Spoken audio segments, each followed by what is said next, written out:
graduações, tenho 2 pós-graduações em Sistemas de Gestão pela Escola de Engenharia da UF, meu mestrado é na Escola de Engenharia da UF.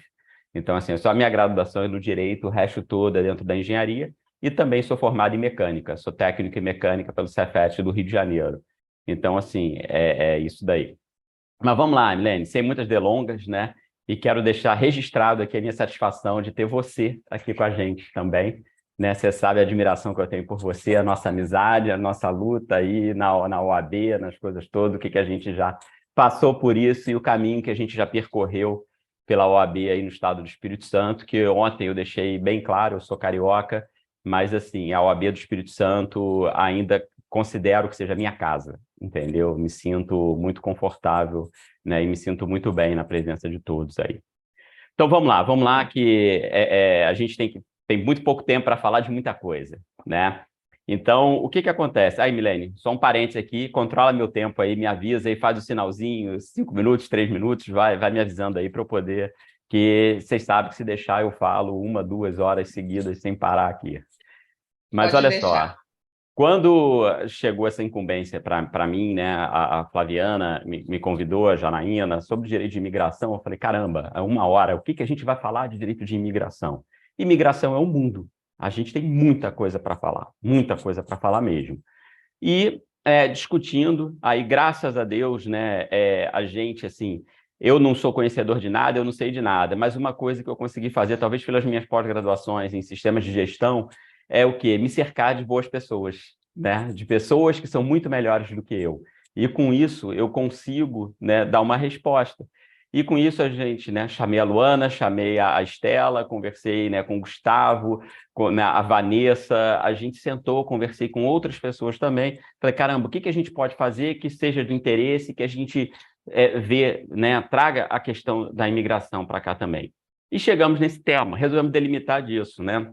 O advogado em Portugal, uma perspectiva do advogado, do imigrante e do empreendedor. Por quê? A gente traz a curiosidade do advogar em Portugal, porque isso é uma coisa que cresceu bastante, né? O interesse do advogado brasileiro em emigrar para cá ou simplesmente fazer inscrição na ordem e advogar cá em Portugal, e além de que o imigrante, porque aquele advogado que quer fazer inscrição, que quer vir para Portugal, ele além de ser um advogado inscrito na ordem dos advogados portugueses, ele também é um imigrante, a partir do momento que vem para cá, entendeu? É isso daí. E o empreendedor, por quê?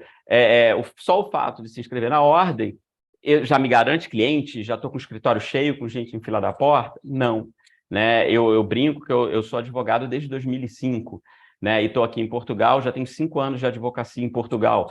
Mas, assim, eu estou iniciando, eu tive que reprogramar minha carreira, reprogramar tudo e recomeçar. Então, por isso que a gente delimitou o tema dessa maneira, tá? E, né, avançando com a discussão, quando a gente fala do direito de imigração, é interessante trazer, porque a gente está com uma participação grande, né, de alunos e de advogados do Brasil. E, curiosamente, direito de imigração, entre aspas, não é falado no Brasil. A gente fala do direito internacional, alguma coisa assim, mas a imigração, eu percebi isso, na minha graduação, a imigração era muito distante, não sabia. O imigrante que eu via, né, para mim, era aquela figura daquele camarada caminhando com aquele pau, com aquele saquinho de roupa pendurado aqui, era isso, imigração era isso, né? E às vezes a gente não consegue acompanhar muito essa evolução e ver o que está na nossa frente, né? Esse descortinar do horizonte aí, e a gente buscar oportunidades, né? Então, o que é a imigração? A imigração se utiliza, né, para entrada, para chegada de uma pessoa num determinado território, um indivíduo, um grupo de indivíduos num outro território de um país, né? É esse deslocamento. E esse deslocamento, a gente vê que hoje está cada vez, né, com essa globalização toda, que já vem acontecendo há bastante tempo, né, e que a pandemia, para o bem e para o mal, veio descortinar isso na nossa frente, e eu sempre bato nessa tecla, porque eu lá atrás eu já tinha essa questão, falando, caramba, a regra, estou aqui, estou ali, entendeu? Eu posso estar aqui, mas posso estar ali ao mesmo tempo. A tecnologia nos proporciona isso. E a pandemia, ela veio descortinar isso e trazer isso muito claro, né? Então, assim, a gente está cada vez mais, a gente tem essa possibilidade de se deslocar de um lado para o outro, entendeu? Para poder trabalhar E, com isso, o que que acontece? Desperta esse grande ramo do direito, que é o ramo da imigração. Então, assim, a gente vai falar muito sobre a questão de Portugal, mas né, o direito da imigração, ele abrange qualquer país do mundo. A gente tem mercado e tem coisas, né, para a gente poder trabalhar por aí, né? E com os advogados não poderia ser diferente. E eu abro aqui um parênteses para colocar o seguinte: eu vou focar, como eu falei, a gente delimitou o tema dentro da questão de advogados, mas quando eu falo da imigração, vou focar um pouco no advogado, isso se aplica a outras categorias profissionais, outros advogados, lógico, cada uma com suas particularidades, mas que é possível, né, a gente pegar algumas questões e aplicar, né? Então, assim, o que que acontece? Dentro desse contexto todo, abriu novas possibilidades para advogados, tá? Para poder trabalhar de outra maneira, porque, como você falou, eu no autocaravanismo e eu falo da liberdade geográfica que me dá. Caramba, hoje a gente trabalha assim remotamente no processo eletrônico. Para que eu preciso, por exemplo, estar em Cachoeiro de Itapemirim, às vezes, para fazer um processo, para cuidar de alguma coisa, de um processo? Existem áreas até que a gente não tem audiência presencial. Mas se eu tenho uma audiência presencial, eu tenho minha amiga Milene Roveta, que por acaso mora aí, que pode fazer audiência para mim. Entendeu? Mas eu posso daqui, né, trabalhar em qualquer lugar, em qualquer tribunal do Brasil e do mundo. Eu posso fazer isso, né, de alguma maneira.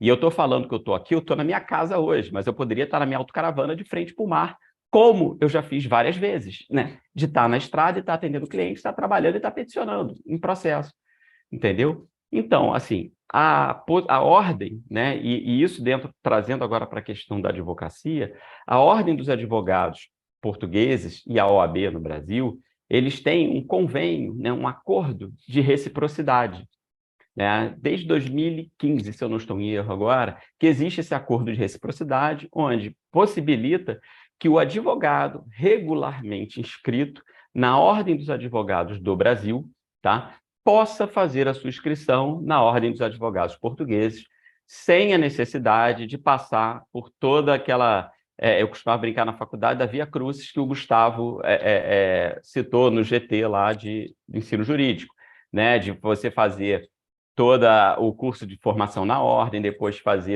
ter um patrono, fazer todas as intervenções necessárias e depois fazer o exame de agregação. Então, possibilita que o brasileiro, o advogado brasileiro, e assim, sempre que eu me referi a advogado, advogado é aquele formado em direito e regularmente inscrito na ordem. Tá? Alguns ex-alunos meus, algumas pessoas entram em contato comigo, eu me formei agora, mas ainda não passei na ordem, posso fazer minha inscrição em Portugal? Assim, até pode, mas, assim, você vai vir como se tivesse formado cá em Portugal, né? Tem outros requisitos, mas você vai passar por todo esse trâmite, né? Não é direta a inscrição, como Doutor acontece. André, 3 minutos. Tá, como acontece com isso. Então, assim, existe esse acordo de reciprocidade e existe essa possibilidade, entendeu, de um advogado se inscrever. Como que se dá esse processo daí? É meramente documental, tá? Você tem lá um formulário, pagamento das taxas necessárias. O que está acontecendo hoje, tá? Hoje, é que a Ordem dos Advogados cá em Portugal mudou, né, de um dia para a noite, algumas regras, e não podemos mais fazer a inscrição. Eu, por exemplo, não posso mais fazer uma inscrição da doutora Emilene, caso ela queira, por procuração. Agora, é possível a Emilene fazer a inscrição dela como advogada em Portugal? Sim, desde que ela venha aqui presencialmente. Tá? Desde que venha aqui presencialmente. Ainda dependerá, né, de um advogado em Portugal? Sim.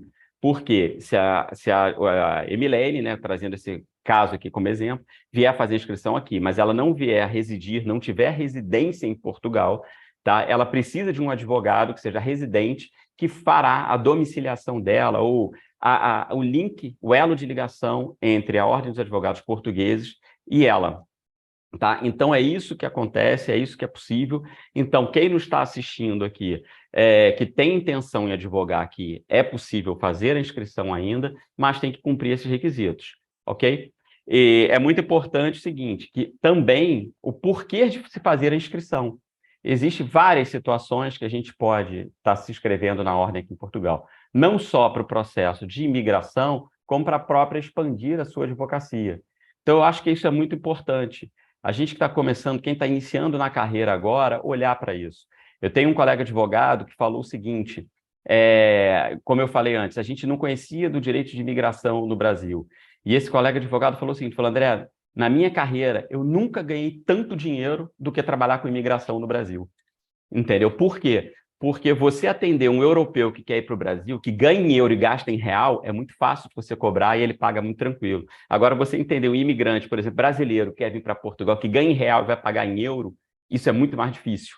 Então, você trabalhar, então, assim, tem os dois lados da moeda. E é isso que eu queria deixar claro, eu acho que esse congresso é muito importante para isso, né? Para que a gente consiga puxar isso, fomentar essa questão, né? De trazer esse novo cenário, esse novo horizonte e possibilitar que o aluno de direito, o advogado no Brasil comece, né, a pensar nisso, ok? Novas visões. E assim, finalizando, já indo, né, caminhando para o fim, como eu falei, a gente tem muita coisa para falar, mas pouco tempo. E assim, quando você, depois de feita a sua inscrição na ordem aqui em Portugal, como que você se inicia no mercado? E é isso que a gente vai dar uns exemplos, porque a gente tem a advocacia extrajudicial, a gente tem a advocacia judicial. E assim, quem gosta de advogar no contencioso, advogar no judicial, eu vi a Kelly falando agora há pouco também, dos tribunais da questão penal, também tem um grande caminho, né? Então, assim, é possível o advogado vir para cá trabalhar como extrajudicial, trabalhar na parte administrativa, mas também entrar no judicial. A legislação é diferente? Mas é possível, né? Cadê a Estela? A Estela sabe bem disso e ela vai falar disso agora. Como que a gente consegue, né, entrar e se inserir no mercado, tá? Vou passar a Muito palavra, vou deixar de obrigada. falar, deixa a Estela seguir adiante aí. Obrigada, doutora Andréia. Muito Nada, obrigado obrigada, você. doutora Estela da Mata, advogada no Brasil e em Portugal, inscrita na OAB, né? Desde 2018, na Ordem dos Advogados em Portugal, desde 2019, atua também com direito da imigração e nacionalidade, direito da família e direito penal, né? Também tem uma paixão que é cozinhar, fazer comida boa, receber os amigos, tomar um bom vinho nacional. Eu já falei, eu quero tomar um vinho nacional, tá bom, gente? E a doutora Estela, então, vai dar continuidade dizendo como ter acesso ao sistema, aos tribunais portugueses, né? Esse acesso ao direito. Doutora Estela, 10 minutos. Milene, muitíssimo obrigada. O doutor André fez uma exposição muito interessante. Eu fiquei aqui me controlando para poder não falar nada, não dar nenhum comentário, mas devo dizer algumas coisas no começo. Primeiro de tudo, ele se reconhece muito mais humilde do que a figura dele e representa, porque ele é um cara excepcional e tem pessoas boas do lado dele, exatamente porque ele é um cara que é fora da curva. Queria dizer aqui também que agradeço muito, né, o convite de estar aqui podendo falar sobre essa perspectiva, porque eu sou uma campista, apaixonada. Assim como ele é apaixonado pelo Espírito Santo, eu sou apaixonada pela minha cidade do interior, porque eu sou uma campista que veio aqui desbravar sozinha, sem ter realmente muita noção. É uma das coisas que eu falo, muitas pessoas entendem que eu fui muito corajosa, mas, na verdade, eu não fui corajosa, porque eu não sabia aquilo que me esperava. Eu me tornei numa mulher corajosa. Quando fui fiel aos meus desejos e fui fiel a enfrentar os meus medos. E aí eu queria só trazer aqui a título de, quase que como um vocabulário, o seguinte: quando a gente firma moradia em um país estrangeiro, esse é o ato de imigração. Mas quando a gente fala sobre a questão de imigrar, é a gente dizer que estamos saindo de um país com a finalidade de morar em outro. E o verbo emigrar é exatamente o contrário, é quando a gente sai do nosso país de origem e vai firmar residência, moradia em outro país. Então, foi um processo muito interessante, porque o meu processo de imigração estava muito relacionado com o fato de poder ser advogada, porque eu tive essa preocupação de que eu só viria para Portugal quando eu tivesse a minha OAB, para que eu pudesse também ser inscrita pelo acordo de reciprocidade, como o doutor André aqui apontou, usufruindo dessa possibilidade, ser também advogada em outro país. Porque, veja, eu tinha acabado de me formar quando eu vim para cá, Então, eu tinha acabado de gastar os últimos 5 anos, enfim, investindo, né, na possibilidade de ter ali como profissão uma das coisas que eu mais amo na vida, que é argumentar.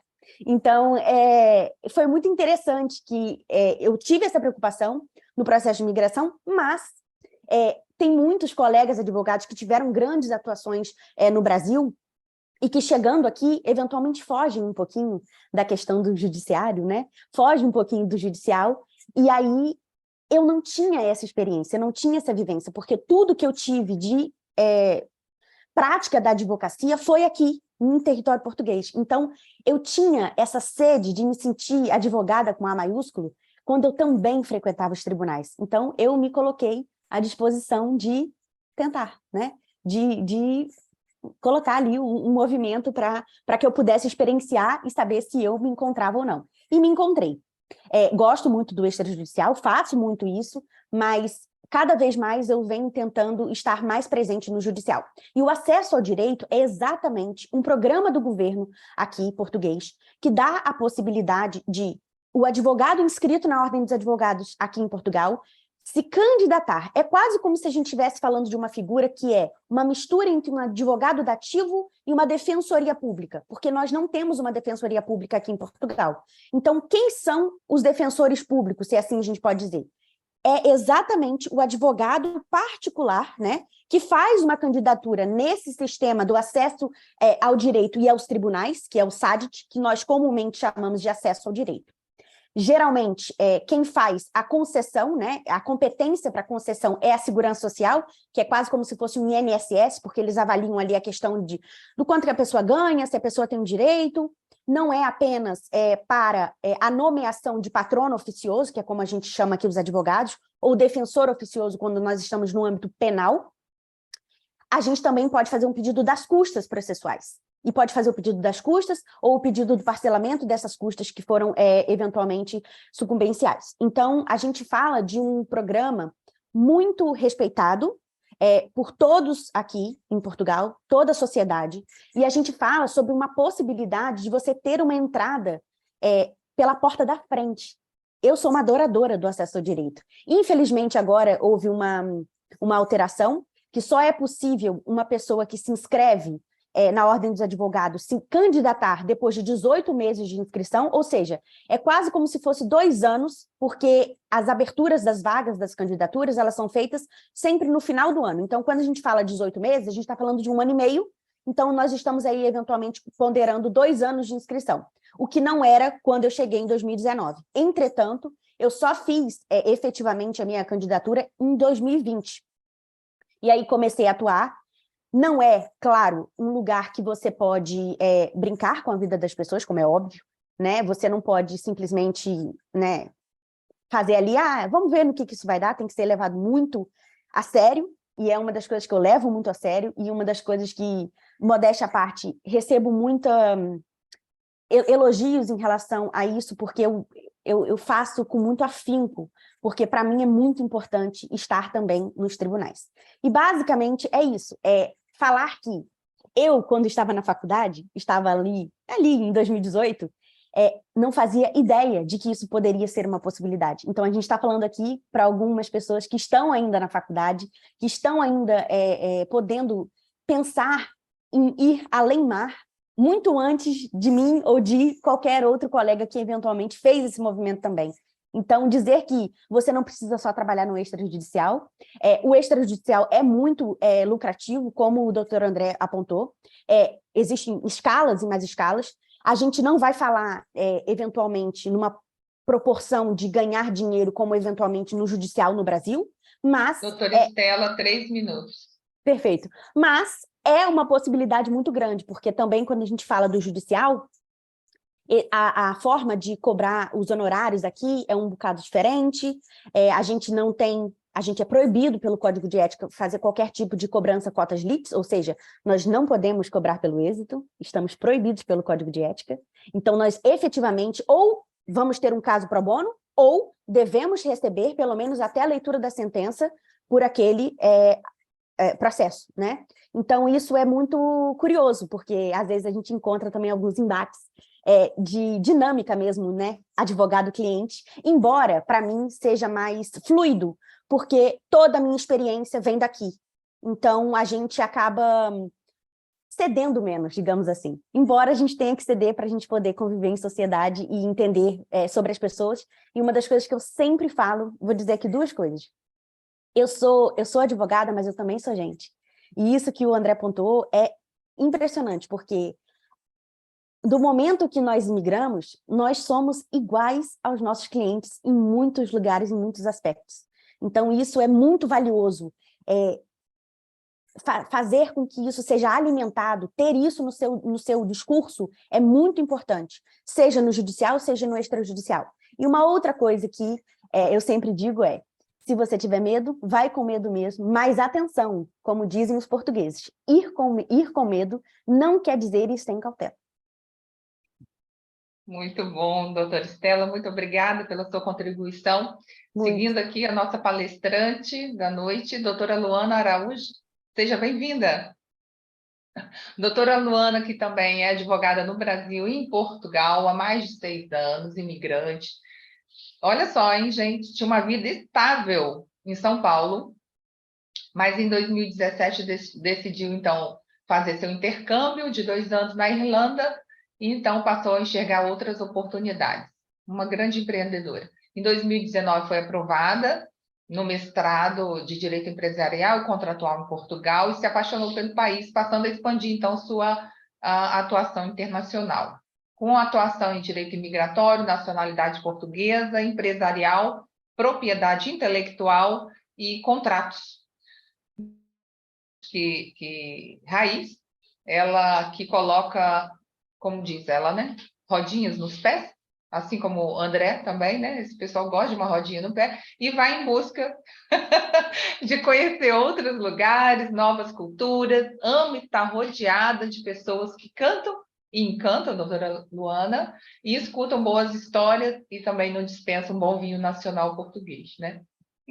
Com a palavra, a doutora Luana Araújo, com a palestra O Advogado Empreendedor em Portugal.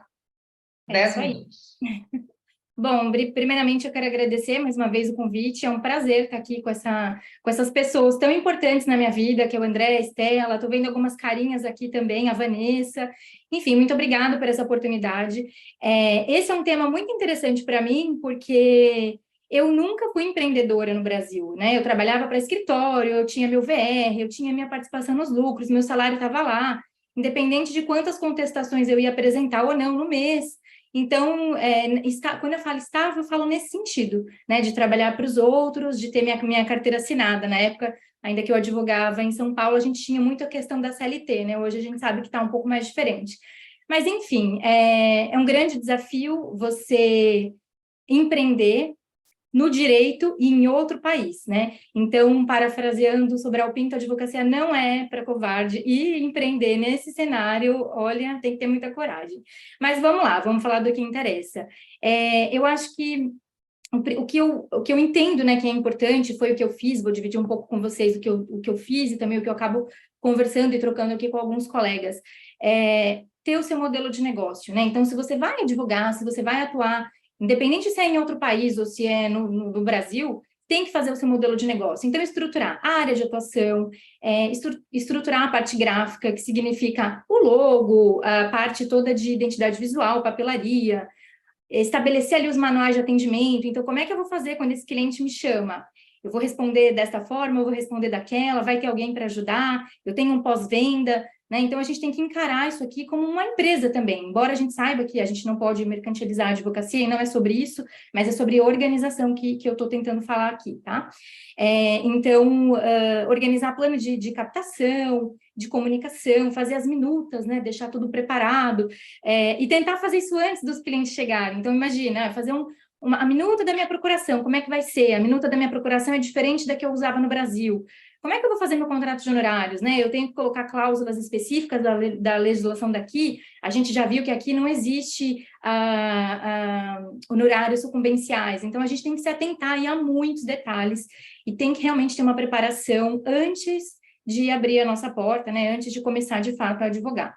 Então, voltando, Para além disso, você também precisa definir se o seu escritório vai ser físico, se o seu escritório vai ser digital, como é que você vai escolher ali o seu ponto, se vai ser perto do fórum, se não vai. São muitos detalhes, né? Mas para além de toda essa parte que vai anteceder, né, a sua atuação como empreendedor aqui, eu acho que fundamental também é estudar o código deontológico. Por quê? Por mais que a gente tenha o nosso direito, né, fundamentado no direito romano, então a essência, os princípios, a gente sempre vai esbarrar ali. Eu gosto muito de estudar, começar por princípio. Duas formas que eu gosto muito de estudar, jurisprudência e princípio, porque eu acho que isso acaba norteando muito ali o nosso pensamento, seja na hora de você fazer um contrato, seja na hora de você fazer uma defesa, uma notificação, enfim. Né, por mais que a gente tenha essa base consolidada, as coisas aqui caminham de forma muito diferente. Então, imagina você ter toda essa preparação, investir num visto, investir numa mudança para Portugal, começar a trabalhar, montar toda a sua parte do escritório, e aí depois você faz uma besteira e tem a sua ordem cassada ou um crime por alguma coisa que você fez e não sabia, né? Então, questões aqui de marketing jurídico, o doutor, vi na apresentação do doutor Gustavo, que ele estava falando, que aqui também eles têm uma visão bem diferente da nossa, muito mais conservadora, então tem que se atentar a tudo isso. Então, é um trabalho que a gente tem que fazer antes de começar a divulgar. Então, antes de pensar em atuar, em atender os clientes, tem que pensar um pouco sobre isso, tem que refletir, porque, querendo ou não, isso pode repercutir lá na frente, né, na nossa jornada.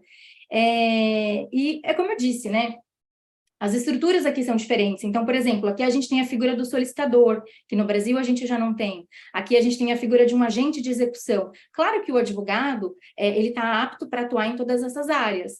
Mas a gente, por exemplo, não pode dividir um escritório ou colocar uma placa. Tem uma série de restrições. Então, tem que tomar muito cuidado e se atentar com relação a essas questões que no dia a dia a gente pode pensar que isso é bobagem, depois eu vejo, mais importante é buscar cliente.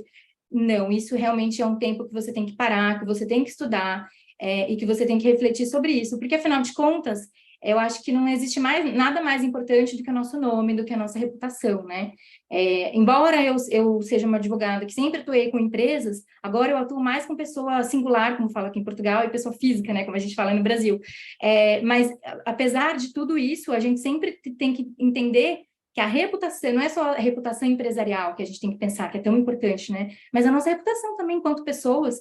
Eu quero ser conhecida como uma pessoa que faz tudo certinho, que não vem para cá, para Portugal, e, enfim, vou passar uma vergonha de fazer um comentário ou de tomar alguma atitude ali que não seja apropriada. Então, acho isso importante, sou um pouco chatonilda com relação a isso, e assim, chatonilda comigo mesma, no sentido de sempre estar me observando, né? Como o doutor André falou, a doutora Estela também. Aqui a gente começa do zero, que é uma folha em branco. Então, ninguém me conhece, eu não sou filha de ninguém, eu não sou ninguém, eu sou a Lázaro, eu acabei de chegar, então eu estou construindo tudo do zero, muito trabalho, muita dedicação, então eu não quero colocar tudo isso por água abaixo por conta de um deslize, né?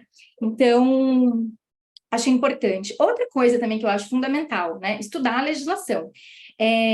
Como eu já disse, a gente aqui também é baseado no direito romano, então o processo é basicamente como no Brasil, né? A gente não é como, por exemplo, na Irlanda, que lá é comum. Eu estava até conversando com uma amiga que veio me visitar esses dias, ela disse que é uma loucura, que não tem padrão, que ela tem que ficar procurando decisões para poder apresentar a melhor defesa para o cliente. Então, assim, um trabalho muito exaustivo. Mas, apesar disso, a gente também tem que estudar, tem que se dedicar, tem que participar dos eventos que a Ordem fornece, tem que se juntar com a gente aqui, os advogados, a gente faz bastante encontros para tentar se ajudar, para esclarecer. A comunidade dos advogados aqui portugueses são bem unidos, pelo menos no meu ponto de vista e a minha experiência, a gente se ajuda bastante. Então, estudar a parte material, né? E apesar de Portugal ter uma independência, a gente está na União Europeia, né? Então, Portugal é muito influenciado pelas decisões da União Europeia. Então, quando a gente tem aqui alguma decisão ou alguma... Doutora Luana, 3 minutos. Eu vou acelerar, eu também falo bastante, falo muito, muito, muito, mas eu vou dar uma acelerada aqui.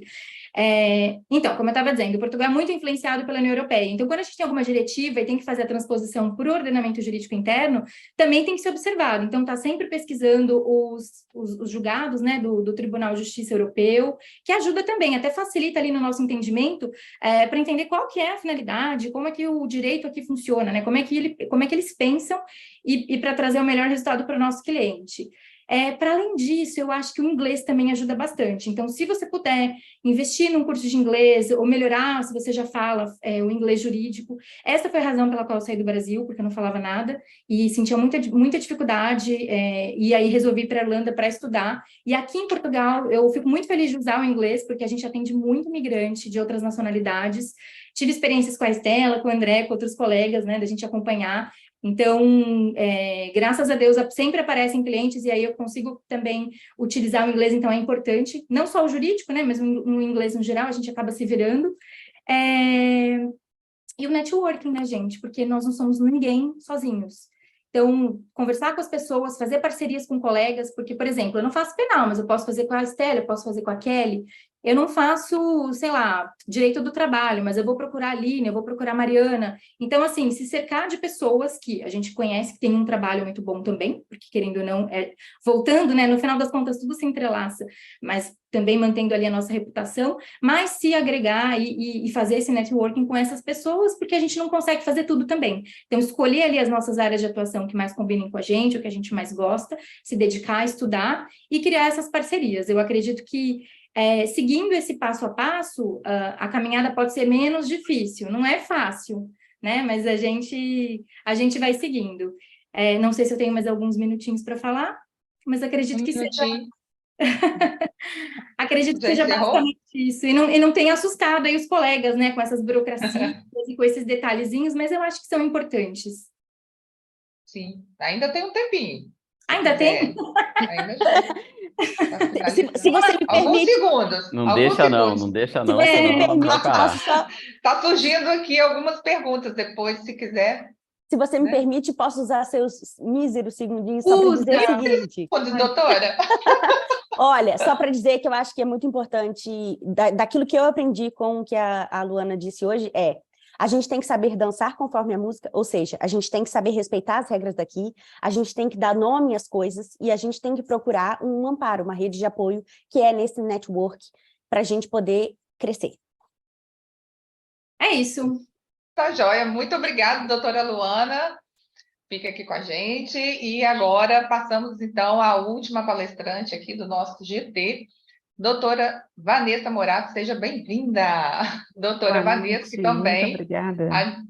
Advogada no Brasil e em Portugal, com atuação preponderante em direito administrativo, direito da imigração, nacionalidade e vistos. Mestre em administração pública e privada pela Faculdade de Coimbra, pós-graduada em lapsus sensu em Direito das Migrações pela Faculdade Autônoma de Lisboa, pós-graduada em Gestão Pública pela UEMG, professora de Direito, Administração, Gestão Pública em Portugal, não é pouca coisa não, em escolas de formação e funcionários públicos e governantes, tá?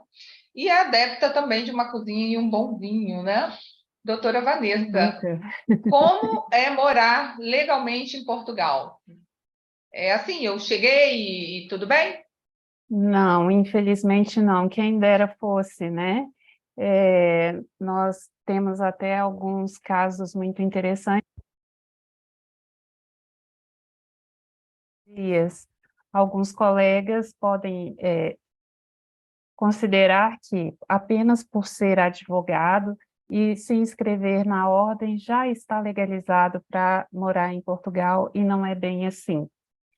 A regra geral é realmente o visto prévio, ou seja, um procedimento administrativo que é feito em consulados e embaixadas de Portugal, no país de origem, antes de chegar em território nacional estrangeiro, no caso Portugal, que lhe dará a possibilidade de converter esse visto em autorização de residência. No caso, para o brasileiro, ele pode fazer, o advogado, vistos como profissional autônomo, que é o que, quando se começa a pesquisar para emigrar, nós vamos conhecer como visto D2. O D2 ele não é apenas para empresário, ele é também para profissional independente, profissional liberal, como é o caso do advogado. E, nesse sentido, o que o advogado ele tem que apresentar? Ele tem que apresentar um contrato como advogado associado ou prestador de serviço e não um contrato subordinado. Tem que comprovar que tem um rendimento prévio para se manter por 14 meses em Portugal, considerando um salário mínimo. Esses são os requisitos básicos de um D2. Mas nós temos também casos de advogados que vêm para Portugal, assim como eu, para estudar, fazer um mestrado.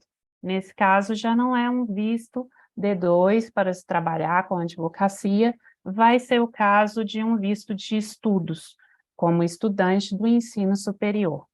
Então, já é uma outra modalidade e uma possibilidade que, atualmente, o estudante de nível superior, o advogado, tem autorização para trabalhar.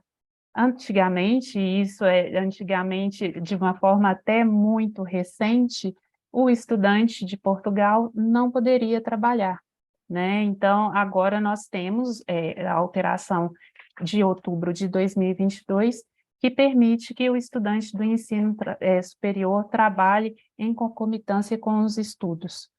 Além disso, se não for para fazer um mestrado, o advogado que queira fazer um doutoramento, uma pesquisa científica, um pós-doutorado, também tem vistos específicos. Cada um desses vistos tem realmente a sua peculiaridade. Agora, por que a importância de se estar legal em Portugal? Doutora Vanessa, está sem áudio? Não me tô ouve? ouvindo, tô Não, ouvindo. né? Tô Tá ouvindo. ouvindo? Tá certo. Voltou. Ótimo. Por que a necessidade de se estar legalmente em Portugal ou em um país estrangeiro? Primeiro, te mantém naquele território, você não é expulso do território, não é extraditado. Segundo que, no caso como nós estamos a falar aqui, para se trabalhar com direito de imigração, que é uma das coisas que mais comuns no ramo do direito de imigração, se você tem que ir à fronteira para resolver casos de pessoas que estão necessitando de auxílio para a entrada em território nacional, a primeira coisa que a Polícia de Fronteira te pede para ter acesso a essa pessoa é seu documento de estar legalizado no país. Não é a sua inscrição na ordem. Você tem que comprovar que você está apto a residir para depois comprovar que é advogado e assim você acessa uma pessoa que está na fronteira, seja do aeroporto, seja do porto. Há duas formas, então, de se chegar aqui. E, além disso, você tem que, de uma forma legal também, manter atividade nas finanças abertas, que seria como ter nota fiscal de serviços, como advogado, que tem um regime de IRS, que no caso seria o imposto de renda específico. Então, essas questões todas são importantes para se ter em mente, que há mais de um visto para o advogado morar em Portugal e na Europa. Uma coisa também que eu acho interessante trazer para as pessoas que nos acompanham é que uma inscrição na Ordem dos Advogados de Portugal permite com que esse advogado possa advogar, dentro de regras específicas, claro, em todos os demais países da União Europeia. Então, e nós acreditamos que é até por isso que as regras desse acordo de reciprocidade está a ser revista, porque o advogado pode estar morando e atuando exclusivamente num outro país da União Europeia que não seja Portugal e está fazendo uso desse acordo de reciprocidade para acessar uma ordem dos advogados europeia. Então, o que eu gostaria que ficasse registrado na cabecinha da cabeça de quem está nos ouvindo. Antes de fazer uma imigração como advogado e ter a consideração tudo que os colegas falaram, que eu tive aí a honra de dividir essa palavra com eles e a nobre e difícil tarefa de encerrar a nossa fala, né? É muito difícil falar ao final dessa equipe de peso, né? O que mais vale quando se pretende imigrar? Faça uma consulta jurídica com um advogado regularmente inscrito em Portugal, que essa pessoa tem realmente a capacidade de lhe dizer e de lhe orientar qual o melhor visto para que você possa viver de forma tranquila, legal e trabalhando na sua profissão de origem, no caso, a advocacia, em que eu trago para vocês hoje. Ainda tem 2 minutinhos, doutora Vanessa. Gostaria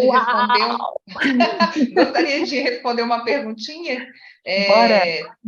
Se a pessoa que pode utilizar o visto de procura de trabalho ou visto de trabalho para me legalizar como advogado em Portugal, 1 minutinho para a resposta. Ótimo. O visto de trabalho, ele é um visto que ele necessita de um contrato subordinado. Quando dizemos de um contrato subordinado, seria como a gente estivesse falando da CLT um pouco mais antiga, onde você tem que estar de 8 às 18 com um empregador só diariamente.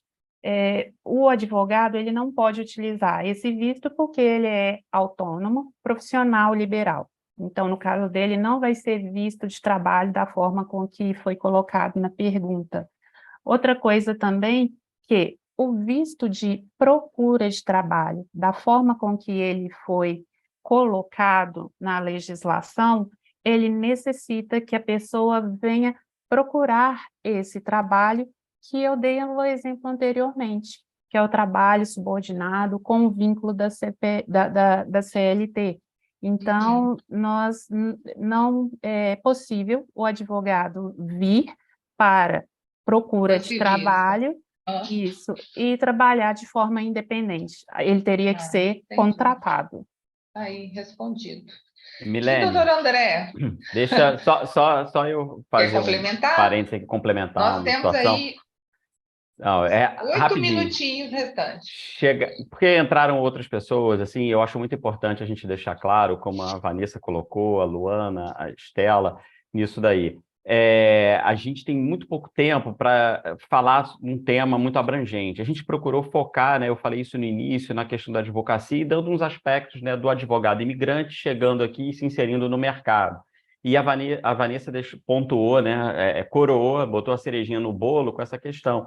Não adianta eu só ter minha inscrição na ordem, eu preciso estar legal no território português, eu preciso ter o visto adequado para convertê-lo numa autorização de residência. E assim, o que é muito importante para quem quiser imigrar, tá, e de uma maneira geral, e não só advogado, qualquer área, é o planejamento, e isso ela pontuou muito bem. Então, assim, você se planejar, e quando a gente fala de planejamento, eu não estou falando só da questão do visto financeiramente, não, o psicológico também eu acho que é mais importante do que o financeiro e do que tudo.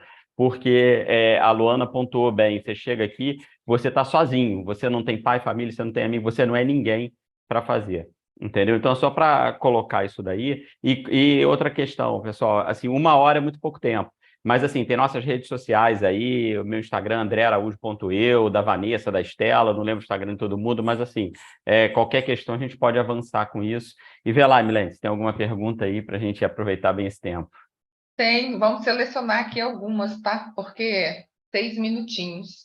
Doutora Luana, há muita diferença em empreender, ou existem, né, diferenças em empreender no Brasil e em Portugal?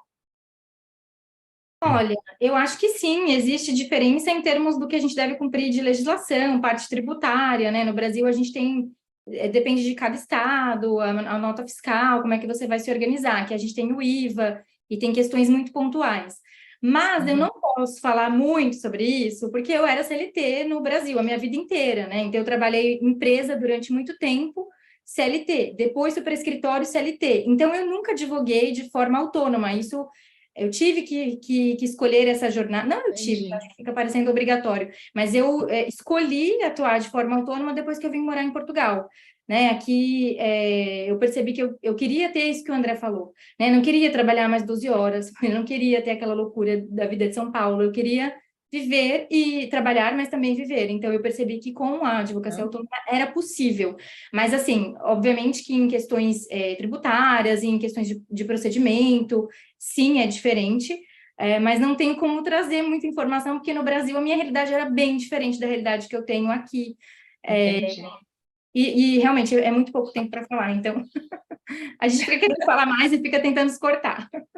Não serei injusta. Doutora Estela, qual foi o seu maior desafio ao adentrar no tribunal português? Olha, o meu maior desafio ao adentrar o tribunal Um minutinho. português Usar a foi... toga. Sim, sim. Não foi nem Foi o usar a quê? toga. A toga, porque aqui a A gente é toga. obrigado Aqui é a usar a obrigatório. toga. Vocês não falaram, a toga é obrigatória. Pronto. Por isso que pode ir de jeans por baixo, quem quiser. Ai, que maravilha. É verdade, é verdade. Assim, na verdade, o meu maior desafio foi porque o meu recomeço como imigrante foi um começo na advocacia. Então, eu acho que eu senti os medos que todo mundo sente, só que no Brasil você tem um amparo, você tem um bom professor, você tem uma pessoa que você conhece. Então, assim, para mim foi um desafio muito grande estar disposta a enfrentar o frio na barriga não sei, a desvendar o novo ordenamento jurídico, porque eu fiz a faculdade toda, os 5 anos, no Brasil, pautado no ordenamento jurídico do Brasil. Aqui, embora não tenha tantas diferenças como a Luana pontuou, a gente fala, procedimentalmente é muito diferente. Ou seja, o que é crime aqui é crime no Brasil. O que pode aqui, pode no Brasil. Mas o procedimento é muito distinto. Então, foi isso. Foi me colocar nesse momento, nessa aventura, talvez, mas tendo muito cuidado em relação à vida das pessoas, em relação à própria atuação e, como a doutora Luana falou, postura mediante a sociedade, você como advogado. Mas vem com medo mesmo, né? É o jeito, não tem jeito. Uma das coisas, uma outra coisa que eu falo, vou só falar isso rapidinho. Quando você não sabe uma coisa, você só tem 2 opções. Ou você continua sem saber, ou você vai em busca para descobrir a resposta. Então é isso, acho que também tem um pouco de você desvendar e ter esse desejo de aprender. Isso aí, isso aí. Olha, eu estou muito feliz, satisfeitíssima com o nosso GT. Bombou aqui. Acho que quem tiver mais alguma dúvida, queira interagir com nossos palestrantes, sigam aí as suas redes sociais, né? Eu não sei se a Janaína vai entrar aqui. André, gostaria de fazer algumas considerações finais. Eu agradeço a todos vocês a participação. Eu que agradeço você estar aí também, agradeço todo mundo o apoio, quem está aqui presente. Eu vi alguns alunos aí, alunos que eu fiz contato, né, que já conversaram comigo, já tiveram aqui, entendeu? Para a gente conversar, né, Stephanie? Dentro do previdenciário, essas coisas todas, vai estar apresentando artigo aí também nessa área. E falar o seguinte... A aqui... Stephanie estava numa live que você fez. Sim. Eu me lembro. Então, aí assim, falar sobre isso, assim, que há oportunidades, há possibilidades, entendeu? E assim, o que eu queria é abrir o horizonte, gente. O Brasil é muito grande, mas é muito pequeno. Advogar, assim, a gente tem um mundo inteiro. Então, quando a Emilene falou, que eu falei dessa questão de viajar, de conhecer, a gente tem o mundo inteiro, a gente precisa abrir a cabeça. A gente precisa, né, desbravar novos mares, novos horizontes. Os portugueses fizeram isso em 1500, quando se jogaram no mar, né, e atingiram o Brasil, chegaram no Brasil e fizeram as descobertas. E, assim, agora a gente tem que fazer isso, não só a gente, o mundo inteiro. A gente tem o mundo todo, é muito pequeno. E a vida é muito rápida, entendeu? Então, eu acho que a gente tem que fazer isso, claro, tudo com planejamento, né, com consciência do que a gente está fazendo. E a gente procurou aqui demonstrar isso daí, o mercado da imigração, né? Então, assim, mesmo que, mas eu estou muito satisfeito com o Brasil, quero ficar, gente, olha o direito imigratório no Brasil, né? E se alguém quiser entrar nessa área aí, se alguém se estudar, se especializar, também entre em contato comigo, porque eu estou precisando. A gente tem, né? Porque, assim, são 2 vias, Emilene, volta e meia, Eu tive casos aí, né? E assim, não sei o pessoal do Nordeste, cara, o europeu gosta muito do Nordeste, Bahia para cima, subindo ali, cara, tem muita coisa. Eu já tive casos de propriedade, pesquisa, cara, propriedade em documentário, gente que tem várias propriedades, quer ir para aí. Então, assim, é um mercado que eu queria abrir a cabeça do pessoal aí no Brasil, ver isso daí. E é isso, a gente está caminhando para o fim André, agora da nossa palestra. não Estamos aí. precisa pensar só no extrajudicial, tem a parte do judicial. E é isso que eu ia falar também, dentro Sim. da imigração, tem a Sim. parte do contencioso administrativo, que eu vou ter o privilégio e a honra de falar a respeito do contencioso administrativo, e me foi pedido para falar do contencioso administrativo de imigração, junto com o doutor Benhur Faria e doutora Elisa Galante, Fica aí o convite. Que como dia, uma doutora das Vanessa? últimas palestras do Congresso, na sexta-feira, por volta das 20h30. Eu espero Um vocês lá. beijo. Tchau, Tchau tchau. para Até lá. vocês, gente. Obrigado. Pessoal, Tchau, tchau. Tchau, tchau. boa Obrigada. noite. Boa noite. Obrigada, boa noite.